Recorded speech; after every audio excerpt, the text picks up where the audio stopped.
O cristão é aquele que vive nesse mundo que está em queda, mas o jeito que ele vive foi reprogramado, porque os olhos dele estão na eternidade e não mais nessa terra. Você já se perguntou onde encontrar esperança quando tudo parece desabar? Então segura essa mensagem. Ela pode mudar o rumo do seu dia ou da sua vida. Assista até o final e deixe seu comentário. Abra sua Bíblia em Colossenses, no capítulo 1, no verso 13. Esse é um hino cristológico, é assim que a gente chama. Uma das declarações mais bonitas da palavra de Deus, junto com Filipenses capítulo 2, de 5 em diante. 2 textos apaixonantes. Eu acho esse aqui um dos textos mais lindos da Bíblia. Colossenses 13, de 1 a 21, nós vamos ler. Como o apóstolo Paulo, numa prosa numa carta, ele traz um poema sobre Cristo, o seu envio, a sua obra, a sua missão e o nosso amor a Ele, nossa exaltação ao Deus que se fez homem, habitou entre nós e vimos a sua glória, ao Deus que encarnou para se mostrar diante de nós da maneira mais clara e objetiva possível. Não há nada mais óbvio e objetivo do que vermos Cristo entre nós, como um de nós, mas o próprio Deus, pleno, para dizer, é assim que eu sou e é assim que vocês devem ser. E esse texto vai ser base para o nosso pensamento dessa manhã, que fala sobre a esperança do Evangelho. Esse é o tema dessa manhã, no nosso periago. No meio da nossa jornada de dor, nós encontramos esperança no Evangelho, o alívio do reino que é anunciado e do rei que chega. Diz assim o texto: Ele nos libertou do poder das trevas e nos transportou para o reino do seu Filho amado, em quem temos a redenção, a remissão dos pecados. Ele é a imagem do Deus que a gente não podia ver, a imagem do Deus invisível. Olha que frase profunda. Ele é o primogênito de toda a criação. De tudo que nós vemos, o primeiro é Cristo. Mas ele não nasceu na barriga da Maria no ano 000000? Que uns dizem que é o 02 ou o 04? Ele é primeiro. Porque tudo que existe, nele foram criadas todas as coisas. No céu, sobre a terra, visíveis e invisíveis, sejam tronos, soberanias, quer principados, potestades, tudo foi criado por meio dele e para ele. Aliás, João capítulo 1 diz que sem ele, nada do que foi feito se fez. Parece que Deus criou Cristo, em outras palavras, e tudo que existe, existe através dele e a partir dele, porque tudo que existe aponta para ele. A unidade de todo o cosmos diz que Ele é Deus e representa toda a sua grandeza, e toda a unidade cósmica é uma imagem da unidade de Deus em Cristo, naquela cruz. Eu sei que Ele apareceu na nossa história como um de nós, mas nós é que somos um dele. Não foi Ele feito a nossa imagem, nós é que somos a imagem dele. Ele é o primeiro. É louco isso, né? Ele só apareceu no meio da história por causa do relógio, mas na eternidade ele sempre foi o que foi, porque ele é o que é. Ele é antes de todas as coisas, e nele tudo subsiste. A gente só existe por causa dele, e somos sustentados por ele, porque tudo subsiste nele. Ele é a cabeça do corpo, que é a igreja. Ele é o princípio, ele é o primogênito dentre os mortos, para ter a primazia em todas as coisas. Ele é o primeiro na criação e é o primeiro que morre. Ele é o primeiro que morre. Na eternidade ele é entregue, eternamente doado, porque Deus achou por bem que nele residisse toda a plenitude. Tudo está em Cristo, e que, havendo feito paz pelo sangue da sua cruz, por meio dele reconciliasse consigo mesmo todas as coisas, quer sobre a terra, quer nos céus. Ele trouxe tudo de volta para ele na sua morte na cruz. E vocês, que no passado eram estranhos, estavam longe de Deus, eram inimigos no entendimento, pelas obras más que vocês praticavam, agora, porém, Ele nos reconciliou no corpo da sua carne. Aquele corpo que estava na cruz, nele a gente foi reconciliado. Se a gente é o Adão também, que disse não a Deus, é na carne de Cristo, naquela cruz, que a gente volta para Ele. Mediante a sua morte, para apresentá-los diante dele, santos e inculpáveis e irrepreensíveis. Se é que vocês permanecem na fé, alicerçados e firmes, não se deixando afastar da esperança do Evangelho que vocês ouviram e que foi pregado a toda criatura debaixo do céu, e do qual eu, Paulo, me tornei ministro. Se é que vocês permanecem na fé, alicerçados e firmes, não se deixando afastar da esperança do Evangelho. Da esperança do Evangelho. O Evangelho é o anúncio da vida. O Evangelho é o anúncio das boas novas. A palavra evangelho significa isso, a boa notícia. O evangelista na antiguidade, o termo, era aquele que vinha trazer a boa notícia. E a boa notícia é que a guerra foi vencida. Os homens estavam na batalha e ele vinha para dizer ao povo: ó, vocês não vão ser escravos, nós vencemos a batalha. Isso era uma grande notícia. Nem todas as mulheres iam reaver os seus maridos, mas eles voltariam para casa. E a boa notícia é que eles não seriam subjugados por um povo, ou que a guerra teria acabado com uma vitória. A nossa separação de Deus e a nossa vida na distância de Deus, a nossa morte enquanto respiramos, a nossa vida na ausência do Criador e sustentador de tudo, é uma vida aparentemente vivida, mas morta. Onde não temos na verdade sua presença e o seu sopro. Ela pode ter uma aparência externa, mas ela não tem a realidade da vida, porque a vida é o próprio Cristo. Ele é o caminho, Ele é a verdade, Ele é a vida. Nós não chegamos a Deus para pedirmos para que Ele dê um jeito na nossa vida. Ele vai perguntar: do que você está falando? Estou falando da minha vida, Senhor. Não, eu sou a vida. Eu sou a vida. Por isso que você tem vida em mim, porque eu sou a vida. Eu sei que você tem problemas com a sua vida, por isso eu ofereço a minha vida a você. O Evangelho é o anúncio de que Ele venceu a batalha, de que Ele pagou o nosso preço. Ele foi o sacrifício na cruz, Ele foi a morte que na verdade era o nosso destino. Porque se Adão se separou de Deus e nós nos separamos de Deus no Éden, e nós nos separamos da vida, porque Ele é a vida, então nós somos um bando de walking dead andando nessa terra. Nós estamos mortos. Nossos pensamentos, sentimentos, nossa maneira de pensar, nossa ética, nosso amor, tudo foi contaminado e marcado pela morte. Nossa corrupção, nossa inveja, nossos interesses, a ausência de Deus faz com que tudo que a gente desenvolva se desenvolva num sistema de morte e fim. E quando nos reencontramos com Cristo, nos reencontramos com a vida. Por isso que a separação de Deus é morte. Por isso o próprio apóstolo Paulo nos diz no livro de Efésios que nós estávamos mortos nos nossos delitos e pecados, e Ele nos trouxe a vida junto dele, e pela graça nós fomos salvos. E eu que deveria estar morto, mas Ele foi a morte ao meu lugar. A vida morreu para que eu tivesse vida, mas a vida não morre, porque a vida é viva, porque Ele é a própria vida. Leva sobre si a morte, a vida absorve a morte desaparece, e nos oferece de volta a vida, sem o preço da morte, que levou sobre si, pagando o preço para que a gente pudesse viver. O Evangelho é o anúncio de que essa vida não está perdida. Ela vai chegar ao fim, mas nós fomos abraçados pela eternidade. Nós fomos envolvidos na graça pela eternidade, para que a morte que nos aniquilaria de uma vez por todas fosse banida do curso da nossa história, e tivéssemos vida no eterno com Ele para sempre. E como essa eternidade nos abraçou, na vida que a gente vive agora, ainda que ela tenha fim, todos os prenúncios e sinais da eternidade e do reino já estão presentes na gente. Já dá para ser visto entre nós.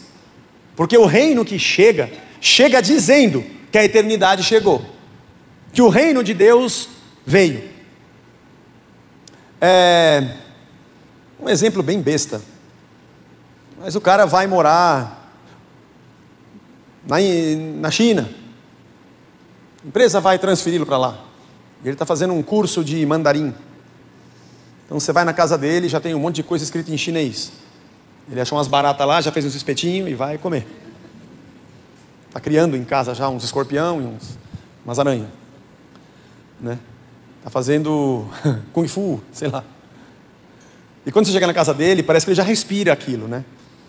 Ele já fala algumas coisas, comprou até umas roupas diferentes, já vendeu várias de casa, a casa já está vazia. Sabe o nome de cidades, nome de locais, já estudou sobre a cultura. Aliás, você vai lá jantar com ele antes dele viajar, o seu amigo, ou jantar só se fala da China, né? Que para nós é uma realidade, porque nós somos praticamente chineses. Tudo que a gente compra hoje vem da China. Tudo que você vê vem da China. Eu até duvido se eu não sou chinês também, mas vamos descobrir mais à frente. Tudo é da China, né? Mas parece que os prenúncios da China já estão na vida dele. Ele não mora lá ainda. Ele não mudou para lá e não está lá direto.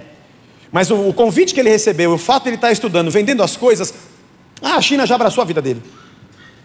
Ele já se sente um cidadão de lá. Aliás, quando ele vê as coisas aqui no Brasil, alguns problemas até, ele já nem se preocupa tanto, porque daqui 3 meses eu não estou mais aqui.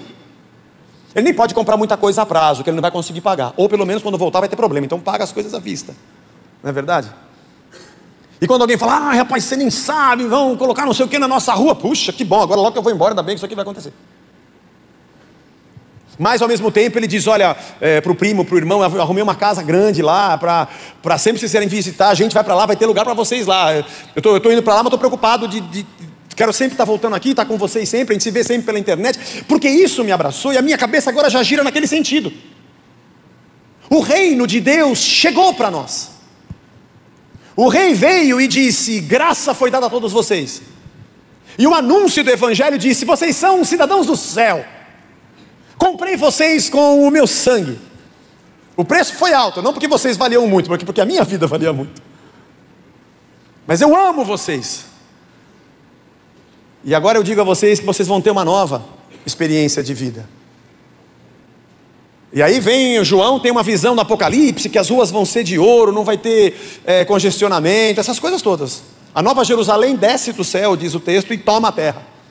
Uma nova realidade de vida, mas enquanto não chega, a nossa cabeça já gira pensando nisso.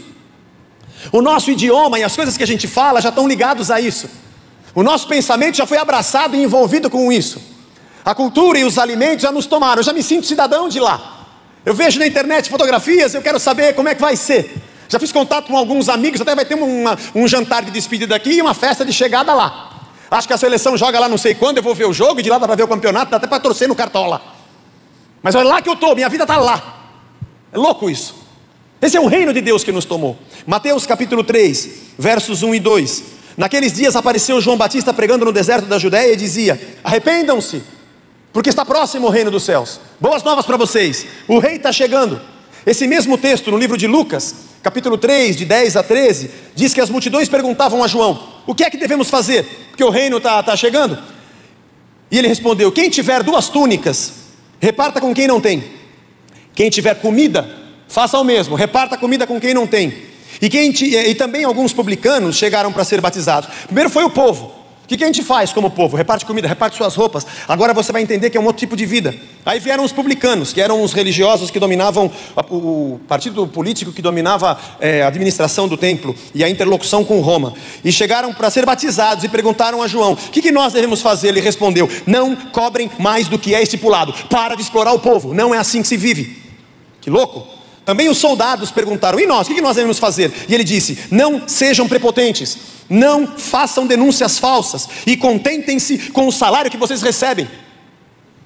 Tem um reino novo chegando, você está anunciando, João. O que a gente vai fazer? Arrependam-se. A palavra metanoia, o verbo metanoel do grego significa muda a cabeça, pensa diferente, reprograma o seu cérebro, porque chegou um outro reino e uma outra realidade. Chegou um momento em que o homem vai ser diferente do que ele era. Ele precisa entender isso. Ele vai ter a mente de Cristo, as ideias, pensamentos e sentimentos que estiveram em Cristo Jesus dentro dele, porque Deus vai morar dentro dele. E sabe o que vai acontecer com vocês? Vocês vão repartir a roupa de vocês, vai repartir a comida de vocês. Os religiosos vão ser justos e não corruptos. Aqueles que trabalham com a segurança vão cuidar das pessoas, sendo satisfeitos com o seu feudo. Vocês vão ser honestos, não vão acusar a gente do que não fizeram, vão ser de uma palavra só.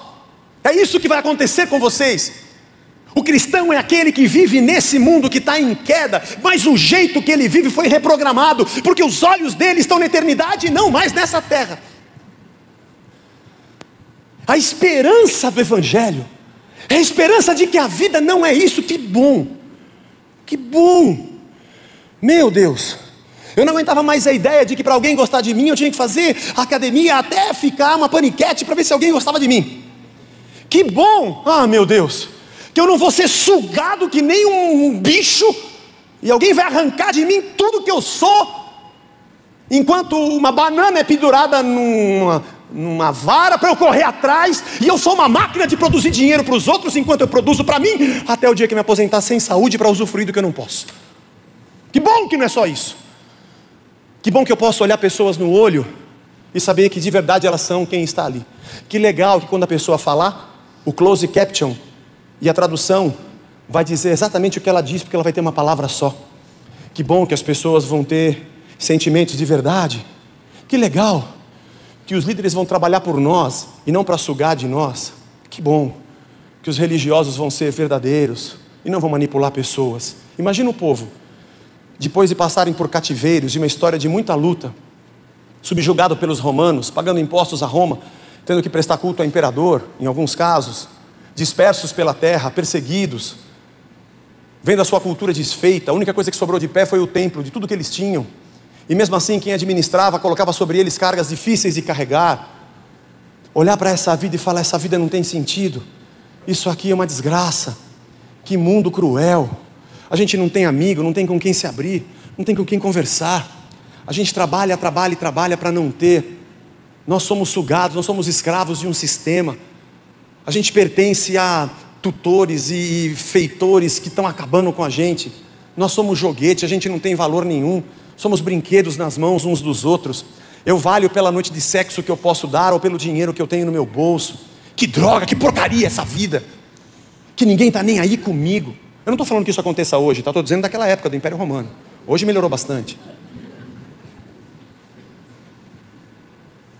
Que bom que as prestadoras de serviço aqui de Roma, que entraram em Jerusalém para nos explorar, não vão deixar um pedágio para as autoridades que vão dizer: vai lá e explora esse povo. Que bom!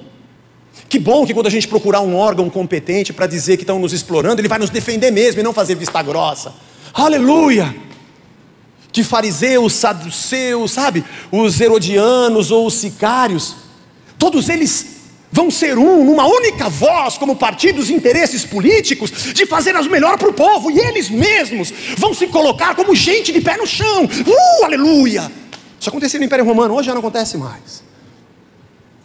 Sabe, a esperança de que essa porcaria de sistema doente não é vida. Que anúncio! Eu tinha uma desconfiança de que isso não era vida. Eu perguntava para mim mesmo, olhava no espelho, não é isso. O meu cachorro, o Lennon, ele é o único cachorro no meio de 2 gatos. Eram 3, mas a Luna, ela foi para uma casa do vizinho, gostou mais da vizinha, tudo bem. Gato é assim. Mas o Lilo e o Minduim são 2 gatos, e o meu cachorro ele se dá muito bem com os gatos. E o Minduim dorme em cima do Lennon. Eu olho ali, e eu sempre falo para o Bruno, isso aqui é um prenúncio do reino, que diz que a criança vai brincar com o leão, a serpente, os animais, sabe, vai ser tranquilo. Sabe aquela coisa assim, você não acredita, você quer dizer então que eu vou poder, eu sempre vejo uma pantera, sempre quis, não a chacrete, eu estou falando do zoológico mesmo. Vou falar passar a mão na pantera, tem uns caras que ficam, não. Você fala, que animal lindo, mas chegar perto ele te devora, mas na eternidade eu vou poder, no novo céu, nova terra, vai. Eu não sei direito como é que vai ser, mas eu acho que vai, irmão. Aí eu vejo o Lennon e o Minduim e eu falo, rapaz, eu acho que se eu tivesse um outro cachorro chamado McCartney, eles iam dormir juntos. Que legal que ia ser. Mas o Lennon e o Minduim, eu falei, isso aqui é um prenúncio do reino. Esperança. A esperança do Evangelho. A imagem do Deus invisível chegou.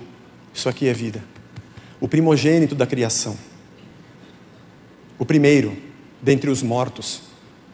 Nele foram criadas todas as coisas, no céu, na terra.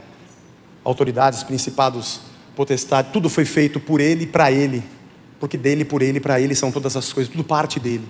E o que se perdeu na morte, Ele se antecipou e morreu no lugar da nossa morte, para nos trazer de volta no corpo da sua carne, na raça, no seu sangue, porque o Deus que nos deu tudo o que foi criado, nos deu ainda a sua própria vida, para nos dizer que Ele nos deu outra vida. E quando a gente olha para Cristo, a gente diz, há esperança. Há esperança enquanto a gente vive nesse mundo, ele não acaba, porque o Eterno nos engoliu e nos abraçou. A vida tinha voltado, estamos de novo com Deus, para repartirmos nossa comida, repartirmos a nossa capa, nos satisfazermos com o nosso soldo, com o que temos, a sermos justos. João 1, de 1 a 4 diz que no princípio era o Verbo, e o Verbo estava com Deus, e o Verbo era Deus. Estava no princípio com Deus, todas as coisas foram feitas por Ele, e sem Ele nada do que foi feito se fez, nada, porque é a partir dele que tudo foi feito. A vida estava nele, e a vida era a luz dos homens. A vida estava ali morrendo, para nos trazer de volta à vida. A esperança do Evangelho é a esperança de que nós encontramos a vida. E essas coisas que eu disse são a nossa missão nesse mundo. Enquanto a gente vive nessa terra, a gente anuncia para esse mundo, nós anunciamos para o mundo que nós encontramos a vida. Que o amor que a gente dá é aquele que a gente recebeu. Que a justiça que a gente pratica é aquela que nos alcançou. Que a compaixão que me abraçou é a mesma que eu dedico. Que a paz que eu tenho, mesmo no meio da tribulação, é o shalom que Ele plantou dentro de mim. E eu sou bem-aventurado porque eu sou um pacificador. Que a alegria que Ele plantou em mim é aquela que eu demonstro. Por isso somos testemunhas de Cristo aonde vamos. Porque a vida que vivemos é o próprio Deus em nós. Como eu sempre digo, no metro quadrado que a gente pisa, a gente sente a paz de Deus. Porque na verdade Ele habita em nós. Não é que a gente tem paz, é que a paz nos tem. A paz é maior do que nós. A vida é maior do que nós. Mesmo nessa terra, que ainda não é a eternidade, mas há prenúncios dela. Por algum tempo, eu ficava imaginando como falar sobre esperança num mundo de desesperança. O caminho natural da fé é dizer que essa vida aqui vai ser mudada e você tem que ter esperança que tudo na sua vida vai dar certo. E era muito chocante porque como é que eu vou dizer uma coisa que a Bíblia não diz? Mas existe sim a esperança. A esperança de que a vida veio e se anunciou a nós. A vida veio e se mostrou a nós em Cristo.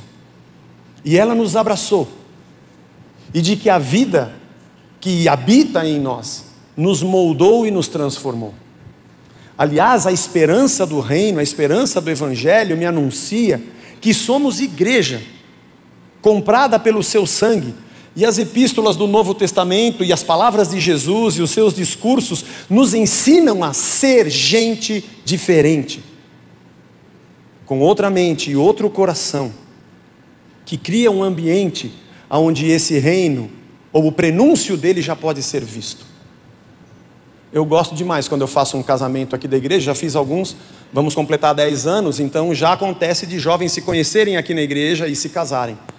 E 2 famílias da igreja se unirem, viram compadres. Eu acho isso demais. Isso é muito legal. Porque é a comunidade de Cristo, são os irmãos, dizendo, esse aqui é meu filho, essa é sua filha, eles estão se gostando, eles vão se casar. Que bom, e a gente está aqui no Senhor. A gente não cria uma bolha dizendo, estamos fora desse mundo, não. Daqui a pouco, mais alguns 10 minutos, acaba a nossa reunião, começa o nosso culto lá fora. Porque o nosso culto começa quando acaba essa celebração. É quando a gente vive para a glória de Deus. Não aqui dentro, que aqui dentro é fácil, lá fora. Nossa vida é lá, no meio das pessoas, sendo luz nas trevas e sal no mundo. Na esperança de que a vida chegou. Você está feliz?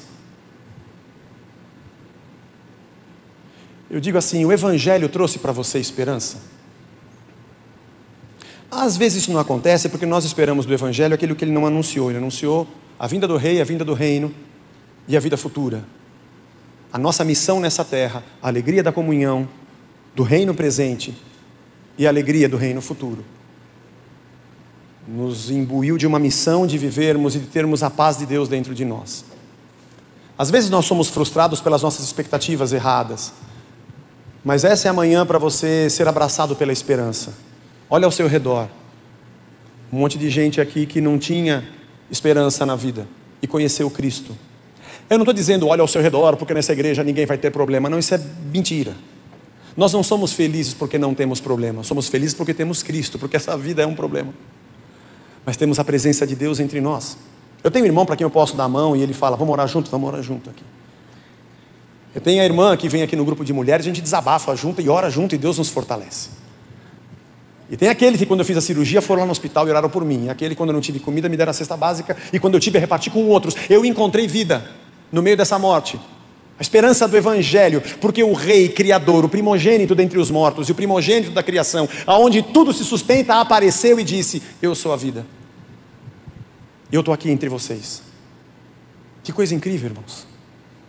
Como isso tem moldado a nossa cabeça. Como é que isso tem mexido com o nosso coração e a nossa alma.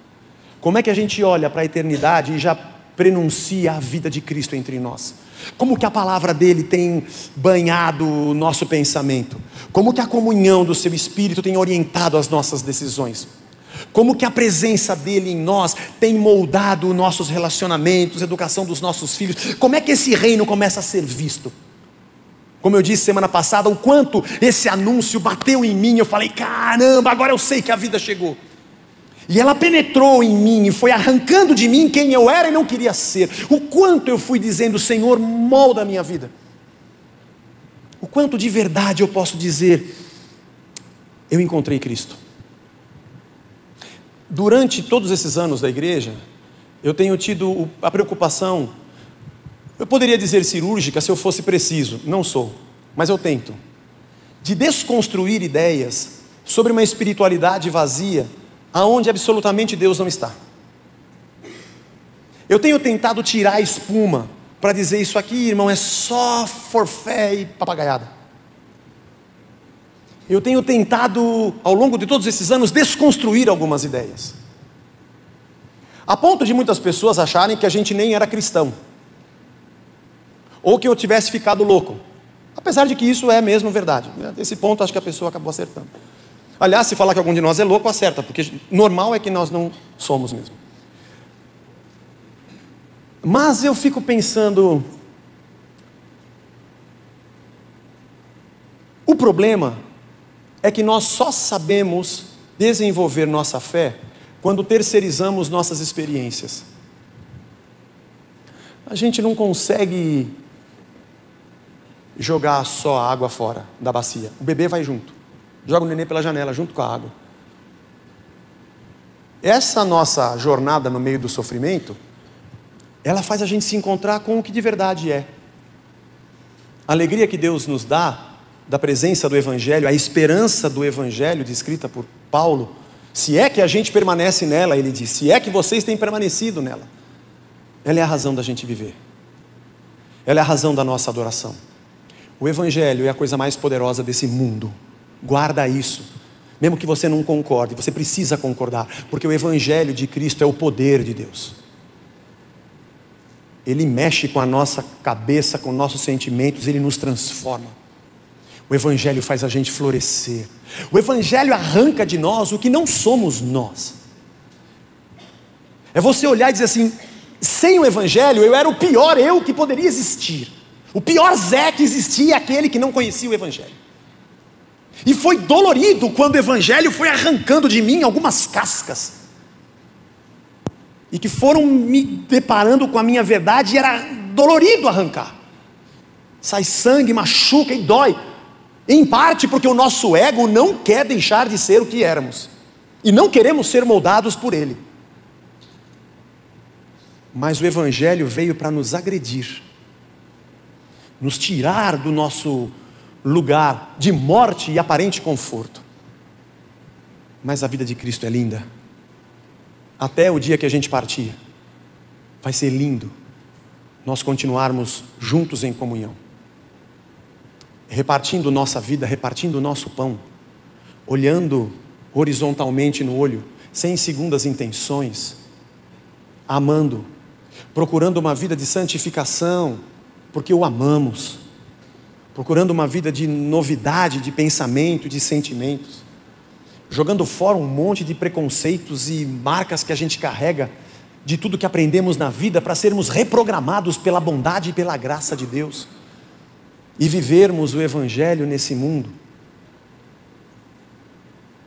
Isso é uma coisa linda, irmãos. Mesmo que muita gente não entenda, não importa, isso é lindo. A gente chegar no fim da vida e dizer: combati o bom combate, completei a minha carreira e guardei a fé. Conseguimos. Vivemos o reino no meio da morte. Anunciamos, proclamamos. Gente conheceu a Cristo. Enquanto a sua igreja viveu no meio dessa terra, tinha oxigênio.